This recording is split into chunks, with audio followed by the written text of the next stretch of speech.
ওম শান্তি। আজ 6ই আগস্ট 2024-এর বাবার অমূল্য মধুর প্রাতমূল্যি শুনব। আজকের প্রাতমূল্যিতে বাবা বলেন, মিঠে মিঠে বেচে এখন বিকর্ম করা বন্ধ করো, কারণ এখন তোমাদের বিকর্মাজিত সম্বদ, বিকর্মাজিত অব্দ শুরু করতে হবে। আজকের মূল্যের প্রশ্ন, কোন এমন এক কথায় প্রত্যেক ব্রাহ্মণ বাচ্চার অবশ্যই বাবাকে ফলো করা উচিত? উত্তর, যেমন স্বয়ং বাবা টিচার হয়ে তোমাদের পড়ান, তেমনি প্রত্যেককেই বাবার সমান টিচার হতে হবে। যা পড়ছো তা অন্যদেরকেও পড়াতে হবে। তোমরা হলে টিচারের সন্তান, টিচার, সদ্গুরুর সন্তান, সৎ গুরুও। তোমাদের সত্যখণ্ড স্থাপন করতে হবে। তোমরা সত্যের তরিতে বসে রয়েছ, তাই তোমাদের তরি হেলতে দুলতে পারে, কিন্তু ডুবতে পারে না। ওম শান্তি। আত্মাদের বাবা বসে তার আত্মারূপী বাচ্চাদের সাথে আত্মিক বার্তালাপ করেন। তিনি আত্মাদের জিজ্ঞাসা করেন, কারণ এ তো নতুন নলেজ। মনুষ্য থেকে দেবতা হওয়ার এ হলো নতুন নলেজ বা পড়াশোনা। এই পাঠ তোমাদেরকে কে পড়ান? বাচ্চারা জানে আত্মাদের পিতা আমাদের, অর্থাৎ বাচ্চাদের ব্রহ্মার দ্বারা পড়ান। তো ভগবান পড়াতে এসেছেন, ভগবানের শরীর নেই, তাই শ্রীকৃষ্ণের অন্তিম জন্মের অন্তিম শরীর দ্বারা পড়াচ্ছেন। স্বয়ং শ্রীকৃষ্ণর কাছে পড়াশোনা করার সুযোগ, স্বয়ং ভগবানের কাছে পড়াশোনা করার যোগ্য কারা? সবাই কি যোগ্য? যারা শ্রেষ্ঠ কর্ম করে এসেছে, সম্পূর্ণ ভক্তি পূর্ণ করে এসেছে, যারা এই পৃথিবীর স্টেজে সব থেকে ভালো অভিনেতা, যারা সর্বশ্রেষ্ঠ কর্ম করেছে, তারাই এই ঈশ্বরীয় বিশ্ববিদ্যালয়ে ভগবানের কাছে শ্রীকৃষ্ণের দ্বারা পড়াশোনা করতে পারে। এ কথা ভুলে যাওয়া উচিত নয়। তিনি বাবা, আবার তিনি পড়ানো, তাই টিচারও হয়ে গেলেন। এও তোমরাই জানো যে আমরা নতুন দুনিয়ার জন্যই পড়ি। প্রত্যেকটি কথায় নিশ্চয় হওয়া উচিত। নতুন দুনিয়ার জন্য যিনি পড়ান তিনি হলেন বাবা, স্বয়ং ঈশ্বর, স্বয়ং ভগবান, পরমপিতা, পরমাত্মা। মুখ্য কথাই হলো বাবার। বাবা ব্রহ্মার দ্বারা আমাদের এই শিক্ষা দেন। কারোর দ্বারা তো দেবেন, তাই না? যেহেতু তার শরীর নেই, গাওয়াও হয়ে থাকে। ভগবান ব্রহ্মার দ্বারা রাজযোগ শেখান। ব্রহ্মার দ্বারা আদি সনাতন দেবী দেবতা ধর্মের স্থাপনা করেন। যে দেবী দেবতা ধর্ম এখন নেই, এখন এ হলো কলিযুগ। তাহলে এ কথা প্রমাণিত যে স্বর্গ স্থাপিত হচ্ছে। স্বর্গে শুধুমাত্র দেবী দেবতা ধর্মাবলম্বীরাই থাকে, বাকি সব ধর্ম থাকবেই না, অর্থাৎ বিনাশ হয়ে যাবে। কারণ সত্যযুগে আর কোনো ধর্ম ছিলই না। বাচ্চারা, এ কথা তোমাদের বুদ্ধিতে রয়েছে। এখন তো অনেক ধর্ম রয়েছে। পুনরায় বাবা আমাদের মনুষ্য থেকে দেবতা বানান, কারণ এখন এ হলো সঙ্গম যুগ। পৃথিবীর স্টেজের এই নাটক শেষ হয়ে পুনরায় আবার নাটক শুরু হতে চলেছে। তো শ্রেষ্ঠ অভিনয় যারা করবে, স্টেজের প্রথমে যারা আসবে, নাটকের শুরুতে যারা আসবে, তাদেরকে আবার ভালো করে রিহার্সাল করতে হবে। যারা রিহার্সাল করছে ভগবানের কাছে ট্রেনিং নিচ্ছে দেবী দেবতার রূপে অভিনয় করার জন্য, তারাই এই ঈশ্বরীয় বিশ্ববিদ্যালয়ে পড়াশোনা করতে আসে। এ তো অতি সহজ কথা, যা বোঝাতে হবে। ত্রিমূর্তিতেও দেখানো হয় ব্রহ্মার দ্বারা স্থাপনা। কিসের? স্থাপনা তো নতুন দুনিয়ারই হবে, পুরানো তো হবে না। বাচ্চাদের এই নিশ্চয় রয়েছে যে নতুন দুনিয়ায় থাকেই দৈবী গুণ সম্পন্ন দেবতারা। আবার নাটক শুরু হতে চলেছে, আবার শুটিং চলছে। তো সেখানে স্থাপনা করানোর জন্য, এক একজনকে তৈরি করার জন্য ভগবান আসেন আর শ্রীকৃষ্ণর দ্বারা তৈরি করেন। তো বাবা বলছেন, তাই এখন আমাদেরও গৃহস্থ ব্যবহারে থেকে দৈবী গুণ ধারণ করতে হবে। সর্বপ্রথমে কাম বিকারের উপর বিজয় প্রাপ্ত করে নির্বিকারী হতে হবে। কাল পর্যন্ত দেবী দেবতাদের সম্মুখে দাঁড়িয়ে বলতে যে আপনারা হলেন সম্পূর্ণ নির্বিকারী আর আমরা বিকারী। নিজেদের বিকারী মনে করত, কারণ বিকারে যেত। এখন বাবা বলেন, তোমাকেও এমন নির্বিকারী হতে হবে, দৈবী গুণ ধারণ করতে হবে।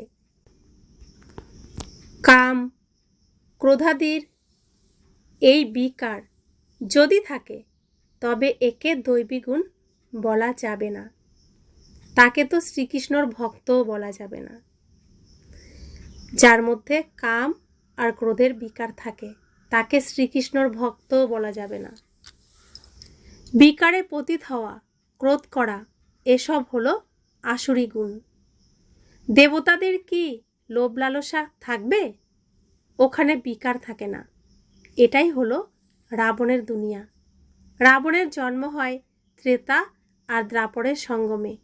যেমন এই পুরানো দুনিয়া আর নতুন দুনিয়ার সঙ্গম হয়, তেমনই সেটাও সঙ্গম। এখন রাত থেকে সকাল হওয়ার সঙ্গম, আর তখন বিকেল থেকে সন্ধ্যা হওয়ার সঙ্গম। তো রাত থেকে সকাল এটা অনেক গুরুত্বপূর্ণ, বিকাল থেকে সন্ধ্যা সেটাও গুরুত্বপূর্ণ, কিন্তু যেহেতু সেখানে অর্ধেক সময় একটি দিনের মাঝখানে, তাই একটু কম গুরুত্বপূর্ণ। তো রাত থেকে সকাল অর্থাৎ একটা দিন থেকে আরেকটি দিনে যাওয়া, আর সকাল থেকে সন্ধ্যা অর্থাৎ একটি দিনের অর্ধেক সময় পার হয়ে অর্ধেক সময়ে যাওয়া। এই পৃথিবীর নাটকটা কত সুন্দর, হাফ সুখ হাফ দুঃখ, অর্ধেক সুখ অর্ধেক দুঃখ, অর্ধেক দিন অর্ধেক রাত, অর্ধেক হাসি অর্ধেক কান্না। এখন রাবণ রাজ্যে অতি মাত্রায় দুঃখ রোগ রয়েছে, তাই একেই বলা হয় রাবণ রাজ্য। রাবণকে প্রতি বছর দহন করা হয়, বামমার্গে গমনের ফলেই ভিখারি হয়ে যায়। এখন তোমাদের নির্বিকারী হতে হবে, এখানেই দৈবী গুণ ধারণ করতে হবে। যে যেমন কর্ম করে তেমনই ফল পাবে। বাচ্চাদের দ্বারা এখন কোনো বিকর্ম হওয়া উচিত নয়। এক হলো রাজা বিক্রমাজিৎ, দ্বিতীয় হলো রাজা বিক্রম। এটাই হলো বিক্রম সম্বত, অর্থাৎ রাবণরূপী বিকারীদের যুগ। এ কেউ বোঝে না, কল্পের আয়ুই কারোর জানা নেই। বাস্তবে বিক্রমাজিৎ হয় দেবতারা, 5000 বছরে 2500 বর্ষ হয় রাজা বিক্রমের, 2500 বর্ষ রাজা বিক্রমাজিতের, অর্ধেক হলো বিক্রমের। যদিও ওইসব লোকেরা বলে, কিন্তু কিছুই জানে না। এসব কথা লোকেরা বলে কিন্তু কিছুই জানে না। তোমরা বলবে বিক্রমাজিতের আমল 1 বর্ষ থেকে শুরু হয়, পুনরায় 2500 বছর পরে বিক্রমের আমল শুরু হয়। এখন বিক্রম যুগ সম্পূর্ণ হবে, পুনরায় তোমরা বিক্রমাজিৎ মহারাজা মহারানী হচ্ছ। যখন সম্পূর্ণ হয়ে যাবে তখন বিক্রমাজিৎ যুগ শুরু হয়ে যাবে। এসব কথা তোমরাই জানো। তোমাদেরকে বলে যে ব্রহ্মাকে কেন বসানো হয়েছে। ঈশ্বরীয় বিশ্ববিদ্যালয়ে গেলে ব্রহ্মা বাবার ছবিটা সামনে রাখা হয়। তো সবাই জিজ্ঞেস করে, এ বুড়ো লোকটা কে? কোন এক বুড়ো লোককে ওরা বাবা বলে, ওনাকে কেন বসানো হয়েছে? বাবা বলছেন, আরে তোমরা কেন এনার ব্যাপারে চিন্তিত? আমাদের পরাণ যিনি সেই কি ইনি? না, ইনি নন। আমরা তো শিব বাবার কাছে পড়ি, ইনিও ওনার কাছেই পড়েন। যিনি পড়ান তিনি জ্ঞানের সাগর। তিনি বিচিত্র। বিচিত্র অর্থাৎ যার কোনো চিত্র নেই। ওনার চিত্র অর্থাৎ শরীর থাকে না। ওনাকেই বলা হয় নিরাকার, বিচিত্র।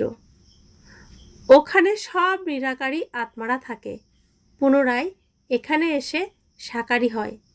পরমপিতা পরমাত্মাকে সকলেই স্মরণ করে। তিনি হলেন আত্মাদের পিতা। লৌকিক পিতার উদ্দেশ্যে পরম শব্দটি বলা হয় না। এ তো বুঝবার মতো বিষয়, তাই না?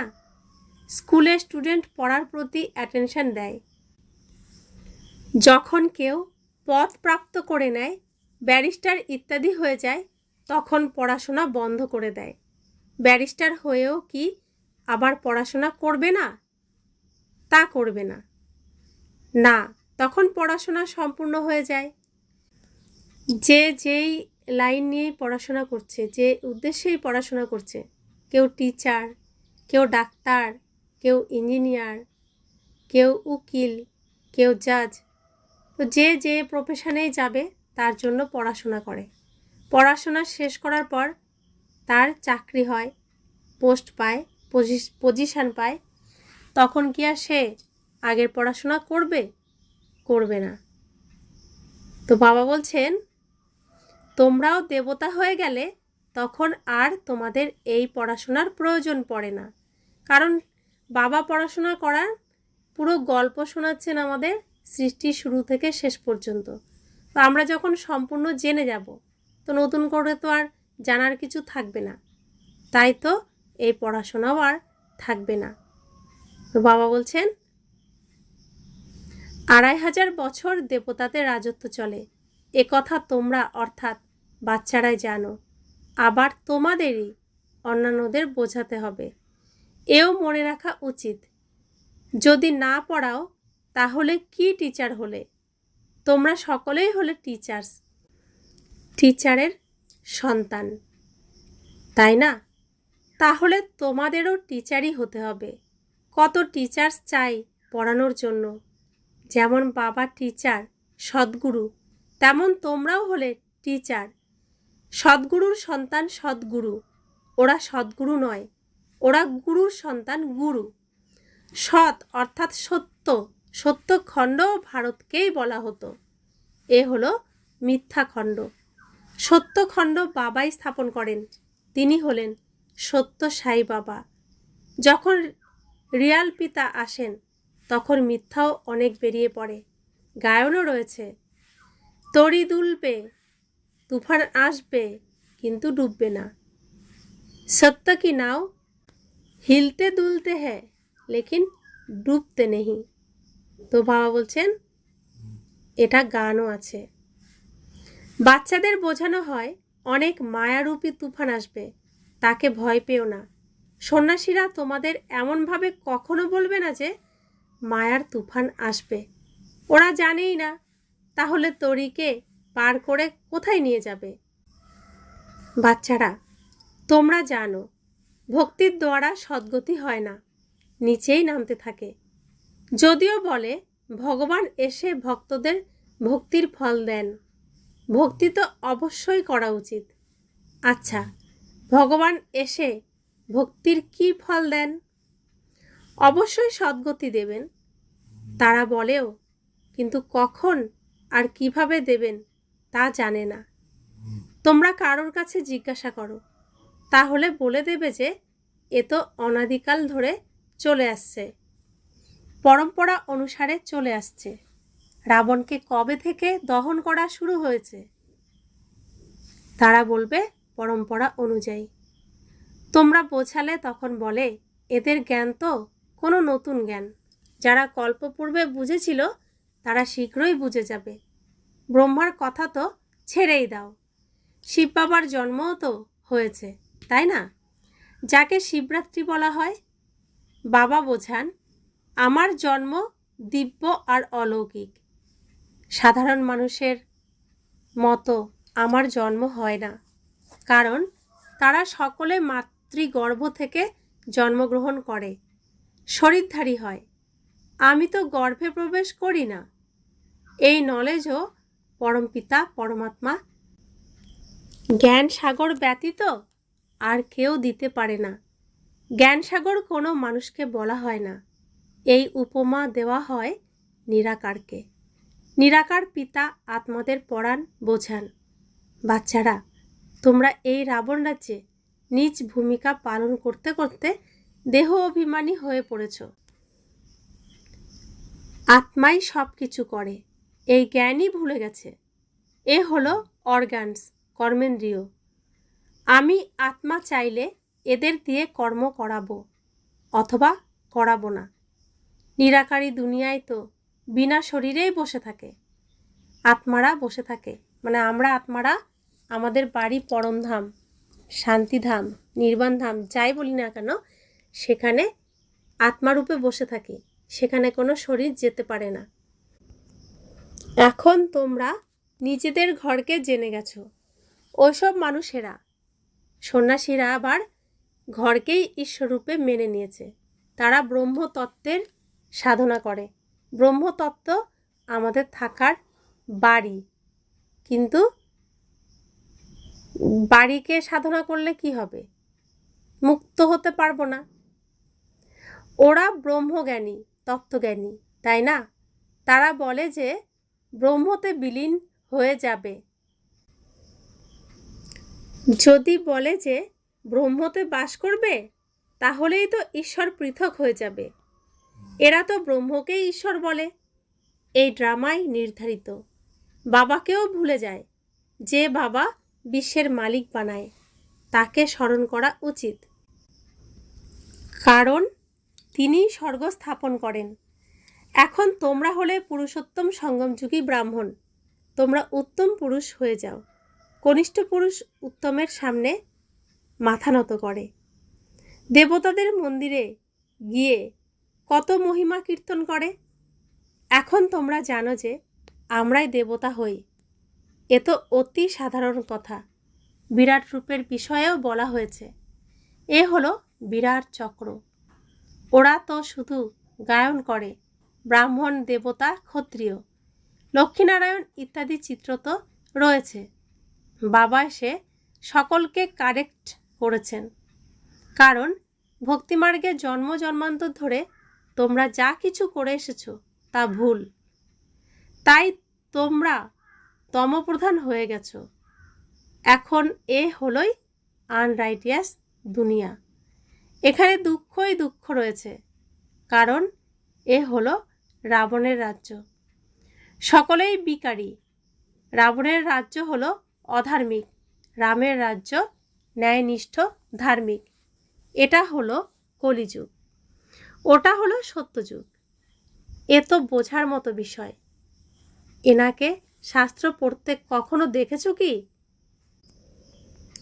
নিজের সম্পর্কেও নলেজ দিয়েছেন, রচনার কথাও বুঝিয়েছেন। বুদ্ধিতে শাস্ত্র তাদেরই থাকে যারা পড়ে, আবার অন্যদেরও শোনায়। তাহলে সকলের সুখদাতা একমাত্র শিব বাবাই।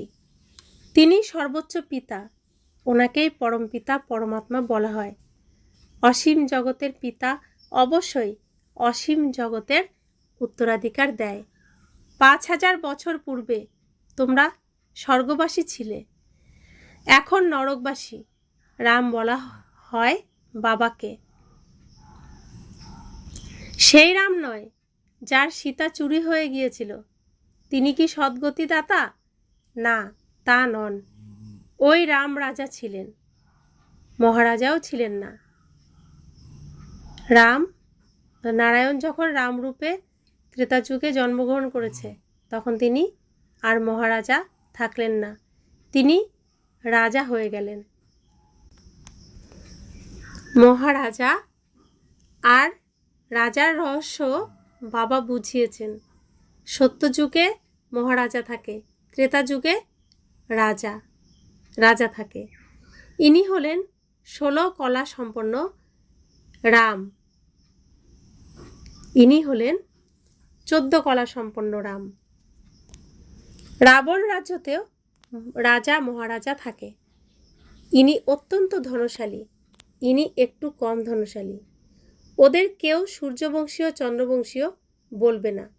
এর মধ্যে আবার ধনী ব্যক্তিরা মহারাজার খেতাব পায়, আর কম ধনশালীরা রাজারও। এখন প্রজার উপর প্রজার রাজ্য, প্রভু বা মালিক কেউই নেই। পূর্বে প্রজা রাজাকে অন্নদাতা মনে করত, এখন তো সেও গেছে। তাছাড়া এখন প্রজাদের অবস্থা দেখো, কত লড়াই ঝগড়া ইত্যাদি করে। এখন তোমাদের বুদ্ধিতে আদি থেকে অন্তের সব জ্ঞানই রয়েছে। রচয়িতা বাবা এখন প্র্যাকটিক্যালি রয়েছেন। ভক্তিমার্গে যার আবার গল্প তৈরি হবে। এখন যা যা ঘটছে এর সমস্ত গল্প দ্বাপর যুগে তৈরি হবে। এখন তোমরাও প্র্যাকটিক্যালি রয়েছ। আধা কল্প তোমরা রাজ্য করবে, পরে আবার এর গল্প তৈরি হবে। চিত্র তো থাকে। কাউকে জিজ্ঞাসা করো যে এনারা কবে রাজত্ব করে গেছেন, তখন লক্ষ বর্ষ পূর্বে বলে দেবে। সন্ন্যাসীরা হলেন নিবৃত্তি মার্গের, তোমরা হলে পবিত্র গৃহস্থ আশ্রম মার্গের। পুনরায় অপবিত্র গৃহস্থ আশ্রমে যেতে হবে। স্বর্গের সুখকে কেউ জানে না। নিবৃত্তি মার্গীয়রা তো কখনো প্রবৃত্তি মার্গ শেখাতে পারবে না। পূর্বে জঙ্গলে বাস করত, তখন তাদের বাড়ির পূর্বে তো জঙ্গলে বাস করত, তখন তাদের শক্তি ছিল, জঙ্গলেই তাদের ভোজন পৌঁছানো হতো।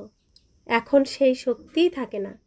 যেমন তোমাদের মধ্যেও ওখানে রাজত্ব করার শক্তি ছিল, এখন কোথাও সেই শক্তি কোথায়? হয়তো সেই একই, কিন্তু সেই শক্তি এখন আর নেই। প্রকৃতপক্ষে ভারতবাসীদের যে ধর্ম ছিল এখন আর তা নেই, অধর্ম হয়ে গেছে। আমি এসে ধর্মের স্থাপনা, অধর্মের বিনাশ করি। অধার্মিকদের ধর্মের পথে নিয়ে আসি, বাকি যারা বেঁচে যায় তারা বিনাশপ্রাপ্ত হবে। তথাপি বাবা বাচ্চাদের বোঝান যে সকলকে বাবার পরিচয় দাও। বাবাকেই দুঃখ হরণকারী আর সুখ প্রদানকারী বলা হয়। যখন অত্যন্ত দুঃখী হয়ে যায় তখনই বাবা এসে সকলকে সুখী করেন। এও অনাদি পূর্ব নির্ধারিত খেলা। এই পৃথিবীর নাটকটি হলো সুখ দুঃখের খেলা। তো প্রথমে সুখ, পরে দুঃখ, পরে দুঃখ, আবার প্রথম থেকে সুখ প্রাপ্ত। তো এই পৃথিবীতে প্রত্যেককেই অভিনয় করতেই হবে। এই অভিনয়ের থেকে কেউ মুক্ত হতে পারবে না। যতক্ষণ না ভগবান আসেন ততক্ষণ কেউ মুক্ত হতে পারবেন না। अच्छा, मीठे मीठे सिखिला दे बच्चों प्रति माता पिता बाप दादा का याद प्यार और गुड मॉर्निंग। रूहानी बाप की रूहानी बच्चों को नमस्ते। हम रूहानी बच्चों की रूहानी माता पिता बाप दादा को याद प्यार, गुड मॉर्निंग और नमस्ते नमस्ते नमस्ते। शुक्रिया बाबा, शुक्रिया बाबा, शुक्रिया। धारणार जोन्नो मुख्य सार। এই পুরুষোত্তম সঙ্গম যুগে উত্তম পুরুষ হওয়ার জন্য আত্ম অভিমানী হওয়ার পুরুষার্থ করতে হবে। সত্য বাবাকে পেয়েছ, তাই কোনো অসত্য অসাধু কর্ম করবে না। তো এত সুন্দর করে কে বোঝাবে? আঙুল ধরে ধরে প্রত্যেক দিনের জন্য আমাদের গাইড তিনি হন। প্রত্যেকটা দিন, একদিন দুদিন নন, যেদিন থেকে তিনি এসেছেন প্রত্যেকটা দিন আমাদের গাইড করেন, কত সুন্দরভাবে আমাদের বোঝান। বাবা বলছেন, আগে তুমি জানতে না তুমি কে। তুমি বিকারের কাছে অধীন ছিলে, তুমি অজ্ঞান হয়েছিলে। এখন তুমি জানো তুমি কে। তুমি সত্যের সন্তান, তোমাকেও সত্য হয়ে থাকতে হবে। কোনো অসত্য ও অসাধু কর্ম তুমি করবে না। দ্বিতীয় ধারণা, মায়ারূপী তুফানকে ভয় পাওয়া উচিত নয়। সর্বদা যেন স্মরণে থাকে যে সত্যের তরী হেলবে দুলবে কিন্তু ডুববে না। সদ্গুরুর সন্তান, তাই সদ্গুরু হয়ে সকলের তরী পার করতে হবে। তো আমাদের বাবা প্রেমের সাগর, আমাদেরকেও প্রেমের সাগর হতে হবে। বাবা সুখের সাগর, আমিও সুখের সাগর। তো বাবা সদ্গুরু, আমিও সদ্গুরু। বাবা পথ দেখিয়েছেন, আমিও পথ দেখাবো। আমিও বাবার সমান হব, তবেই সকলের তরী পার করতে পারবো। বরদান: সহজ যোগের সাধনার দ্বারা সাধনগুলির উপর বিজয় প্রাপ্তকারী প্রয়োগী আত্মা ভব। সাধনের উপস্থিতি বা সাধনগুলিকে প্রয়োগ করার সময় যোগের স্থিতি যেন চঞ্চল না হয়। যোগী হয়ে প্রয়োগ করা, একেই বলা হয় পৃথক। নিমিত্ত হয়ে অনাসক্ত রূপে প্রয়োগ করো।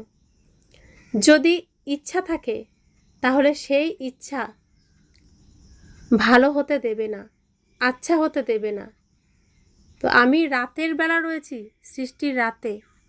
তো রাতে সবাই ভালো ভালো জামা কাপড়, পোশাক আশাক, গয়নাগাটি সব কিছুকে মেকআপ তুলে সব কিছু করে ভালো জায়গায় রেখে নিজে হালকা পাতলা প্রয়োজনীয়টুকু পরে জামা কাপড় পরে রাতটুকু কাটায়। তো যদি রাতে কোথাও ঘুরতে যাওয়ার ইচ্ছা থাকে, কিছু খাওয়ার ইচ্ছা থাকে, তখন তো ঘুম আর হবে না, তখন ওই ইচ্ছা পূরণের দিকেই যাবে, রাতও শেষ হয়ে যাবে। তো সেরকম এখন প্রত্যেকের এই দুনিয়ার প্রতি কোনো ইচ্ছা আর রাখা চলবে না। যেটুকু প্রয়োজন সেটুকুই আনতে হবে এবং সেটুকুর জন্যই ভাবতে হবে, ইচ্ছা রাখতে হবে। বেশি কিছুর প্রতি ইচ্ছা রাখলে ভালো হতে দেবে না, আচ্ছা হতে দেবে না। পরিশ্রম করতে করতেই সময় অতিবাহিত হয়ে যাবে। সেই সময় তোমরা সাধনাতে থাকার প্রয়াস করবে আর সাধন নিজের দিকে আকৃষ্ট করবে। তো বাবা বলছেন, রাবণ সায়েন্টিস্টদের দ্বারা কত কিছু যে তৈরি করছেন, তো কোনটাকে রেখে কোনটাকে আনবে, মানুষ দিশেহারা।